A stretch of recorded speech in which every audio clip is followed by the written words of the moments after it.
Hello കിലടല്ല തീപ്പന്തലിലേക്ക് സ്വാഗതം. കിലടല്ല നമ്മുടെ കുട്ടി ദേവനന്ദ അറിയില്ല, മാളികപ്പുറത്ത് അഭിനയിച്ച ആ ഒരു കുട്ടി ദേവനന്ദ. ആ കുട്ടി ഇപ്പോൾ ആ കുട്ടിയുടെ അച്ഛൻ ജിബിൻ അദ്ദേഹം ഒരു പരാതിയായിട്ട് വന്നിരിക്കുകയാണ്. എന്താ ചോദിച്ചു കഴിഞ്ഞാൽ സൈബർ ആക്രമണം, മനസ്സിലായില്ലേ? എന്ന് വെച്ച് കഴിഞ്ഞാൽ സൈബർ നമ്മുടെ സോഷ്യലി മാനസികമായ ബുദ്ധിമുട്ട് അവർക്ക് അനുഭവപ്പെടുന്നുണ്ട്. സോഷ്യലി ഭയങ്കര അറ്റാക്ക് നേരിടപ്പെടുന്നുണ്ട്, അല്ല നേരിടുന്നുണ്ട്. എന്താ സംഭവം ചോദിച്ചു കഴിഞ്ഞാൽ ദേവനന്ദയുടെ ഒരു ഇന്റർവ്യൂ ഉണ്ടായിരുന്നു. ആ ഇന്റർവ്യൂവിൽ ദേവനന്ദ പറഞ്ഞിട്ടുണ്ടായിരുന്നു, ഇപ്പോഴത്തെ കുട്ടികൾക്ക് വളരെ മെച്ചുവേർഡാണ്. ഇപ്പോൾ എന്നെ പോലുള്ളവർ എന്താ വെച്ച് കഴിഞ്ഞാൽ ഞങ്ങൾക്ക് എല്ലാ കാര്യങ്ങളും അറിയാം എല്ലാന്നുകൊണ്ട് അങ്ങനെ പറയുന്നുണ്ടായിരുന്നു. അപ്പം എന്താ സംഭവം ചോദിച്ചു കഴിഞ്ഞാൽ കുറേ ആൾക്കാർ അതിലും കമന്റ് ഇട്ടിട്ടുണ്ടോ, ഈ കുട്ടിക്ക് വലിയ ഇതാണ്, എന്താ വെച്ചാൽ നല്ല കുറച്ച് ജാടയാണ്, അതാണ് ഇതാണെന്നൊക്കെ പറഞ്ഞ് കുറേ കമന്റൊക്കെ വന്നിട്ടുണ്ട്. പിന്നെ അതിന് എഗെയിൻസ്റ്റ് ആയിട്ട് കുറേ റീൽസ് ഒക്കെ വന്നിട്ടുണ്ട്. എന്താ വെച്ച് കഴിഞ്ഞാൽ പഴയ കാലത്തെ ആൾക്കാർ അതൊന്നും ഇല്ല ഇതാണെന്നൊക്കെ പറഞ്ഞ് കുറേ റീൽസും കാര്യങ്ങളൊക്കെ വന്നിട്ടുണ്ട്. അപ്പോൾ ദേവനന്ദയുടെ അച്ഛൻ ജിബിൻ അദ്ദേഹം ഇപ്പോൾ പരാതി കൊടുത്തിരിക്കുകയാണില്ലാതെ. അപ്പോൾ ആ ന്യൂസ് വായിക്കില്ല. ആദ്യം ഞാൻ മനഃപൂർവ്വം അപമാനിച്ചു, മകൾക്ക് മാനസിക ബുദ്ധിമുട്ട് ഉണ്ടായി, പോലീസിൽ പരാതിയുമായി ദേവനന്ദ കുടുംബം. സൈബർ ആക്രമണങ്ങളിൽ നിയമ നടപടിയുമായി ബാലതാരം ദേവനന്ദയുടെ പിതാവ്. ഓക്കെ, സോഷ്യൽ മീഡിയയിലെ സൈബർ ആക്രമണങ്ങളിൽ നിയമ നടപടിയുമായി ബാലതാരം ദേവനന്ദയുടെ കുടുംബം. എറണാകുളം സൈബർ പോലീസ് ദേവനന്ദയുടെ അച്ഛൻ ജിബിൻ പരാതി നൽകി. പരാതിയുടെ പൂർണ്ണരൂപം സോഷ്യൽ മീഡിയയിൽ പങ്കുവച്ചിട്ടുമുണ്ട്.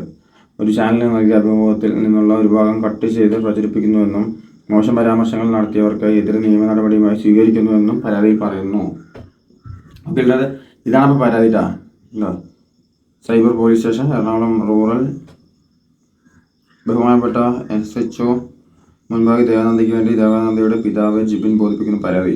എൻ്റെ മകളുടെ ഏറ്റവും പുതിയ സിനിമയായ ഗൂവിൻ്റെ പ്രൊമോഷൻ്റെ ഭാഗമായി എൻ്റെ വീട്ടിൽ വെച്ച് ഒരു ചാനലിന് മാത്രം ആയി കൊടുക്കുന്ന ഇൻ്റർവ്യൂവിൽ നിന്ന് ഞങ്ങളുടെ അനുവാദമില്ലാതെ എൻ്റെ മകളെ സാമൂഹ്യ മാധ്യമത്തിൽ മനഃപൂർവ്വം അപമാനിക്കുക എന്ന ലക്ഷ്യത്തോടെ കണ്ടന്റ് ക്രിയേറ്റേഴ്സ് എന്ന് അവകാശപ്പെടുന്ന കുറച്ച് വ്യക്തികൾ അവരുടെ ഫേസ്ബുക്ക്, യൂട്യൂബ്, ഇൻസ്റ്റാഗ്രാം ചാനലുകളിലും പേജുകളിലും മുകളിൽ പറഞ്ഞ ചാനലിൽ വന്ന ഇൻ്റർവ്യൂവിൽ നിന്ന് ഒരു ഭാഗം മാത്രം ഡൗൺലോഡ് ചെയ്തു അവരുടെ സ്വന്തം വീഡിയോ കൂട്ടിച്ചേർത്ത് പ്രചരിപ്പിക്കുകയും ചെയ്തു. ഇവരുടെ ഈ പ്രവൃത്തി കൊണ്ട് എൻ്റെ 10 വയസ്സിൽ മകൾക്ക് മാനസിക ബുദ്ധിമുട്ടുണ്ടാവുകയും സാമൂഹിക മാധ്യമം മനഃപൂർവ്വം അപമാനിക്കപ്പെടുകയും ചെയ്യുക ഉണ്ടായിട്ടുണ്ട്.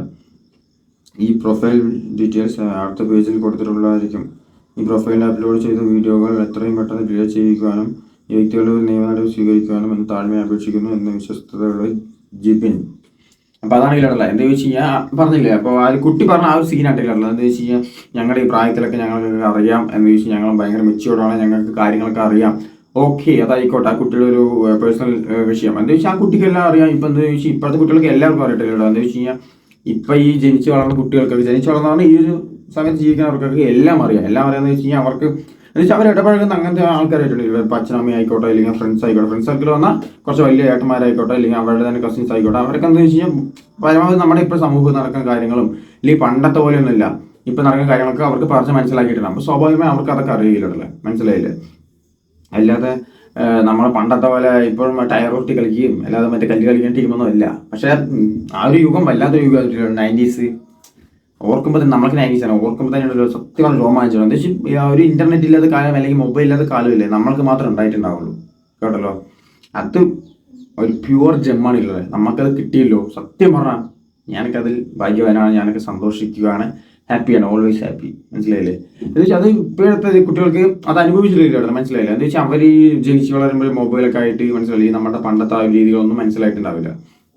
അതൊക്കെ കാലത്തിനനുസരിച്ച് കോലവും മാറണല്ലോ. നാടോടുമ്പോൾ നടുവേ ഓടുക, അതേപോലെയാണ്. എന്ന് വെച്ചാൽ ഇനിയിപ്പോൾ നമ്മൾ പണ്ടത്തെ പോലെ പോകുന്നില്ല. നമ്മൾ എന്താ ഇപ്പോൾ മൊബൈൽ അങ്ങനെ ആ ഒരു രീതി നമ്മളും പോയിക്കൊണ്ടിരിക്കുന്നത്. അതൊക്കെ അത്രേ ഉള്ളൂ, കാലം പോകുന്നതനുസരിച്ച്. അപ്പോൾ ദേവനന്ദയുടെ അത് കുറേ ആൾക്കാർ, ചില ആൾക്കാർ മാത്രം നല്ലതുപോലെ ചിത്രീകരിച്ചിട്ട് ചില ആൾക്കാർ പിന്നെ ഭയങ്കരമായിട്ട് എന്താ വെച്ച് കഴിഞ്ഞാൽ കുറേ ആൾക്കാർ പറയുന്നുണ്ട് ഈ കുട്ടിക്ക് ഓവറാണ്, അതാണെന്ന് നമുക്ക് പറഞ്ഞിട്ട്. അപ്പം അങ്ങനെ പറയേണ്ട ആവശ്യമില്ല. അതൊക്കെ ഓരോരുത്തർ പേഴ്സണൽ വിഷയമാണെങ്കിലുള്ള അതൊക്കെ അത്രേ ഉള്ളൂ. അതെനിക്ക് പറയാനുള്ളൂ ഇതിലൊരു കാര്യത്തിൽ. എന്താ വെച്ചാൽ അപ്പോൾ അദ്ദേഹം പരാതിയായിട്ട് വന്നിട്ടുണ്ട്. അപ്പോൾ എന്തായാലും ഒരു നടപടി എടുക്കും തോന്നുന്നു. അങ്ങനെ നമ്മളിപ്പോൾ ഒരാളിപ്പോൾ പറഞ്ഞു വെച്ചിട്ടുണ്ടെങ്കിൽ അയാൾക്കെതിരെ നമ്മൾ പോകാനേ പറ്റില്ല. എന്ന് വെച്ചാൽ അയാളുടെ വിഷയം പറഞ്ഞു. ഇപ്പോൾ ദേവനന്ദയാണെങ്കിൽ ആ കുട്ടിയുടെ കാര്യം പറഞ്ഞു, മനസ്സിലായില്ലേ? അത് ആ കുട്ടി ഇപ്പോൾ എന്താ വെച്ചാൽ ആ ഒരു സിറ്റുവേഷനാണ് വളർന്നു വരുന്നത്. സിറ്റുവേഷൻ പറഞ്ഞു കഴിഞ്ഞാൽ എന്താ വെച്ചാൽ എല്ലാം അറിയാം, അച്ഛനമ്മയൊക്കെ ഉണ്ട്, അച്ഛനമ്മയും അവർക്കത് പറഞ്ഞ് മനസ്സിലാക്കും, മനസ്സിലായില്ലേ? പിന്നെ അതിലൊന്നും നമ്മൾ പറഞ്ഞിട്ട് കാര്യമില്ല. അതൊക്കെ ഓരോരുത്തർ പേഴ്സണൽ ഇഷ്യൂ. ഇപ്പോൾ എനിക്ക് അറിയുന്ന കാര്യങ്ങൾ ഇപ്പോൾ എന്താ വെച്ചാൽ ഞാൻ 90s അനുഭവിച്ചു പറഞ്ഞുകൊണ്ട് ഞാൻ ബാക്കിയുള്ള കുട്ടികളെ കുറ്റം പറയാൻ പറ്റില്ല. എന്താ വെച്ചാൽ അത് അവരുടെ കാലം അങ്ങനെയാണ്, മനസ്സിലായില്ലേ? അപ്പോൾ ഇത് പറയാനുള്ള അപ്പോൾ അത്രേ ഉള്ളൂ.